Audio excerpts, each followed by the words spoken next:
Hello, everyone. So, I just have a few quick prophetic words I need to share with you guys. It's about three words. Two are more personal, and then the other one is a kingdom spouse word. So, stay tuned. I'll just start with the first one that God had placed on my heart.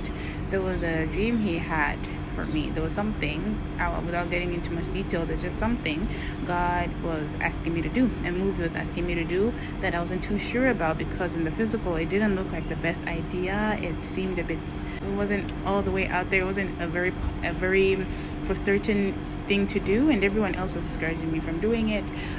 But what happened was I decided to be obedient anyway. So the first word is related to obedience. Like, always be obedient to God. When God is telling you to do something, no matter how it looks in the physical, just do it, because He knows why.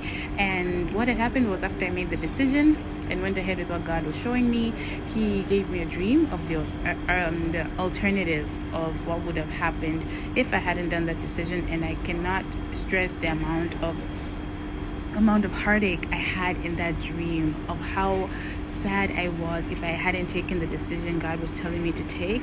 And later on that morning, He had shown me, I found my Bible open to the page of it was Mark 11, I think verse 12 to 25 that I read.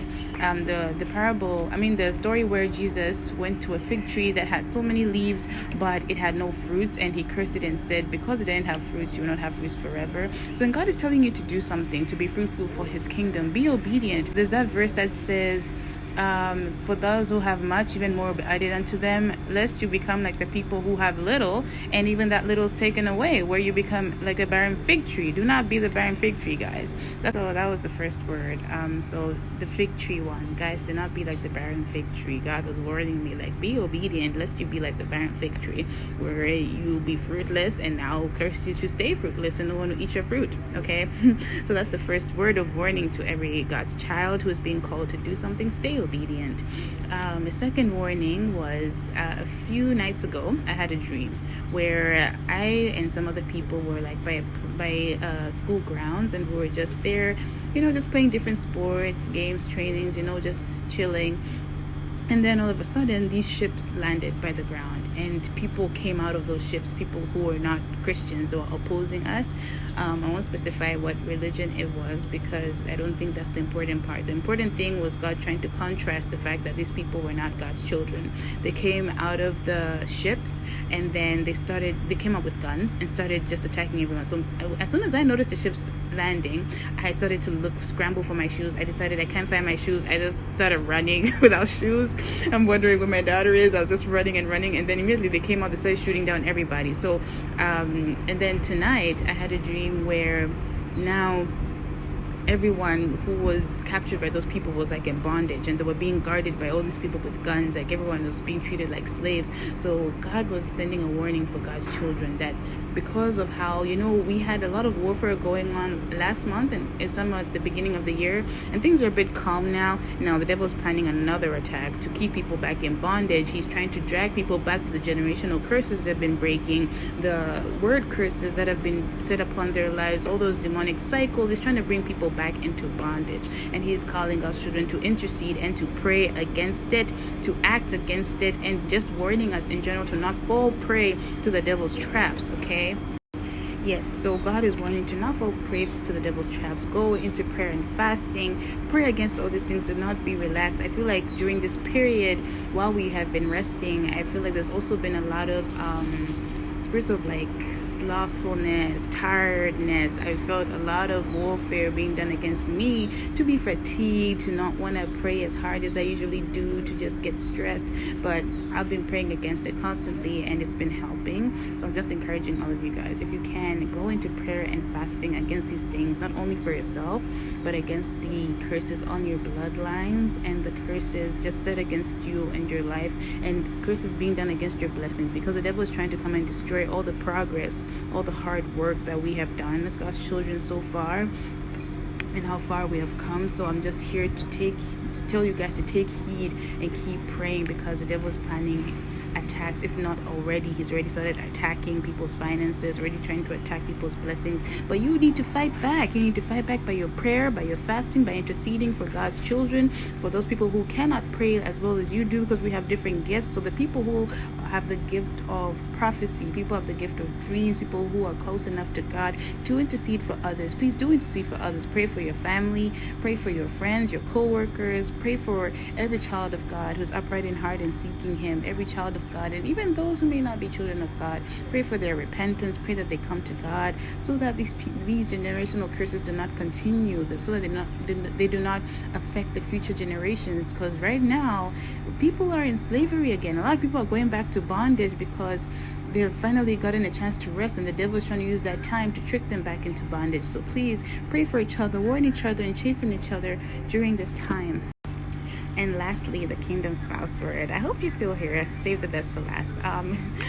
It's a good word. So I had this dream, and in this dream I was at dinner with my kingdom spouse. We were having, I think it was lunch actually. It was during the day. We were having brunch, and it was like we were talking to each other. And I remember what we were talking about was third places. I don't know if you've heard the concept of third places. Third places is like how most people have school and work, right? And instead of school and work, a third place is the alternative to school and work. It's a place where you just go and relax, kind of like how there's a coffee shop like at Friends where people go to work, they go home, but Friends used to go to this coffee shop to meet up in the series Friends, right? So we even talked about that, about Friends, and we're just, we're talking. And the thing is, I know this word isn't just for me because I couldn't see the face of my kingdom spouse. So that was God letting me know that this is for multiple people. It was like a general kingdom spouse word for people. So in that dream, all I remember is in the end, my kingdom spouse was having grapes, white grapes. They had some white grapes, and I remember I wanted grapes too, but we had run out. Sorry, I got interrupted. So we had run out of the grapes, but I remember before we left, I had taken grapes from, I think it must have been the waitress. Yes, I took the grapes from the waitress on our way out, and then as we were walking, we were taking part of these grapes, so that's significant for something. And as we walked out of the restaurant and into the street, we walked past this school. The school, I think, was just symbolic of a territory. I'm not sure if it was an actual school, but all I remember it was a school type of setting. And in that school, there was this white cheetah. It was a white cheetah or a leopard, I can't remember, but it's one of those wildcats. And immediately when it saw us, it started to growl. I'll tell you the meaning of that later. It started to growl, and so the cheetah started to growl, a white one. And I was like, okay, maybe this cheetah is just growling for the sake of growling. So we continued walking, and then on our way, just not too far off, just nearby, across the pathway where we're walking, not the road, there was another cheetah that was there, and it immediately sensed us as well. So as we're walking away from the school, I could already tell the other cheetah was planning to pounce on us, and I was warned by, I don't know who said it, I couldn't tell in the dream. All I know is I heard a voice saying, hey, don't cover your head. If you cover your head, the cheetah is going to mistake you for a wild animal and it's going to attack you. So I took out the head covering I had in my head, the scarf, and I threw it to the cheetah that was seated across the pathway as a distraction, and it got distracted. And while it was distracted, I ran off into the road because there were so many cars passing by. I knew the cheetah couldn't come and attack me because when it tried, a car ran over its foot, and it went back limping into the walkway, and it went to meet up with the other cheetah. At this point, I think I was I don't know where kingdom spouse went. All I know is that I was trying to get away, and I saw this it was a car that seemed like it could, all I know, it was a barricaded car, and there was this barricaded car that I managed to stop, and as I was walking to get into the car for protection, and I saw the cheetah coming back. That's the time I woke up.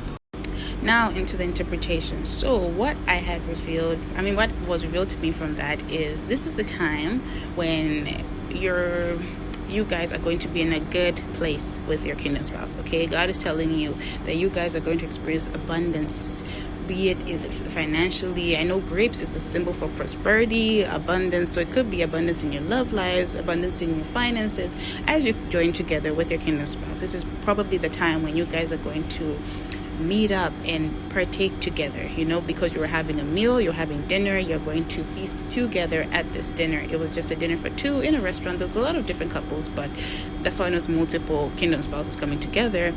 But yes, this is a time for that. And for the fact that you guys are going to be in union, a lot of territorial spirits are not gonna like that. The kingdom of darkness is not going to. That's why the cheetah, immediately after spotting us, started to growl. It was upset. It's because it knew that this is not a union it wants to happen together, because you're coming together for God's purpose, because you're going to be fulfilling something in God's kingdom. So it's going to be triggering for a lot of the territorial spirits and principalities and powers that are around you, even in people, and they are going to come and try to attack you. But the good part is God is going to send help your way to protect you, to cover you, to rescue you from those situations where these principalities are going to try and attack you. That's why the car that was barricaded popped up, stopped, because no one really just stops for anyone in the road. That car stopped, and as I was going to climb on, it was already symbolic that God already has a backup plan for you once these principalities come trying to attack you.